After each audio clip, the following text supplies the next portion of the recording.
சின்ன மருமகள் serial promo பற்றி இந்த வீடியோவில் பார்க்கலாம் வாங்க. நம்ம தமிழ் செல்வி வேறு லெவலில் கலக்கிட்டாங்க. என்னென்னு பாருங்கள்.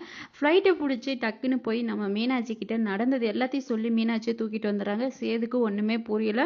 அப்போக்கும் சேது பார்த்தீங்கன்னா அவங்க அப்பா கிட்ட இப்படி பண்ணியிருக்கக்கூடாது, மீட்டிங் நடந்துட்டு இருக்கும்போது டிஸ்டர்ப் பண்ணுற மாதிரி இப்படி என்னை அசிங்கப்படுத்திட்டாப்பா அப்படின்னு சொல்லி அவங்க அப்பா கிட்ட சொல்லி கஷ்டப்படுறாரு. ஆனால் ராஜாங்கம் நடந்தது எல்லாத்தையும் கேள்விப்பட்டு யார் மேலே தப்பு இருக்குன்னு நல்லா யோசிச்சு பாரு சேது, அப்பதான் புரியும். பண்ணதெல்லாம் நம்ம வீட்டு ஆளுங்க, முக்கியமா அந்த ஈஸ்வரி தான் தப்பு பண்ணிருக்கேன். அந்த புள்ள தமிழ்ச்செல்வி மேல எந்த தப்புமே கிடையாது அப்படின்னு சொல்லி சேதுக்கு புரிய வைக்கிறாங்க. இல்லப்பா இப்படி பண்ணிருக்க கூடாது அப்படின்னு சொல்றாங்க. இல்லைப்பா சேது, கண்டிப்பாக ஈஸ்வரி மேலே தான் தப்பு இருக்குது, ஈஸ்வரியை சும்மா விடக்கூடாது அப்படின்னு சொல்லி கருப்பு கிட்ட போட சொல்லி ஈஸ்வரி கிட்ட பேசுகிறாங்க. என்ன பண்ணி வச்சிருக்க ஈஸ்வரி அப்படின்னு பயங்கரமாக பேச அவன் நம்ம ஈஸ்வரி அப்படியே பயந்து நடுங்குறாங்க. அதுக்கப்புறமா பார்த்தீங்கன்னா அழுந்து ஒரு ட்ராமாவை போடுறாங்க. நாங்கள் இனிமேல் வீட்டிலே இருக்கிறதில்ல மாமா, இந்த குடும்பத்துக்கு நல்லதுன்னு நினச்சி தான் செஞ்சோம் அப்படி இப்படின்னு சொல்லி சமாளிக்கிறாங்க. ஆனால் நம்ம ராஜாங்கத்துக்கிட்டே எதுவுமே வேலைக்கு ஆகலை.